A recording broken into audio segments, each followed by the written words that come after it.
for every state university. And I keep asking myself, where's all that enormous amount of money coming from? It's very attractive. It's sort of hard to get it financed by the Senate Finance Committee with 60 votes, as I've said, relentlessly. This liberal economists have added up all the Bernie stuff, and it comes out to a 50% increase in the cost of the federal government, which may not mean much to people who are kids in school because they're not paying much taxes except payroll taxes, but they'll say, yeah, sure, at least I'm getting something out of it, free tuition, blah, blah, blah. One of the way that Bernie Sanders, Senator Sanders, says he will pay for free state tuition in all state universities and colleges is with a 50-cent tax on every $100 of stock purchases.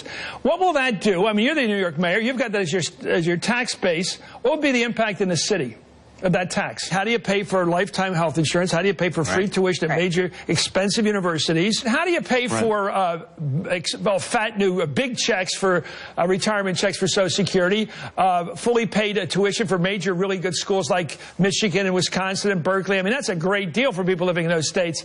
And also health care for life, government paid health care. How do you do it all with the revenues we have now? Are we going to reduce the military somehow? What are we going to shut back on to pay for those new benefits, those new rights? Who's paying the college professor's salary? Who's this we?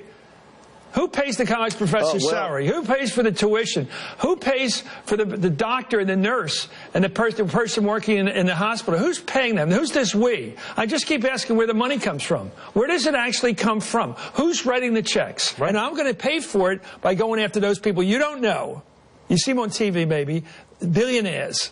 They're going to pay for all this. It's an attractive offer. Do you think there's enough wealth at the top that can be taxed? Taxable income, money you get your hands on.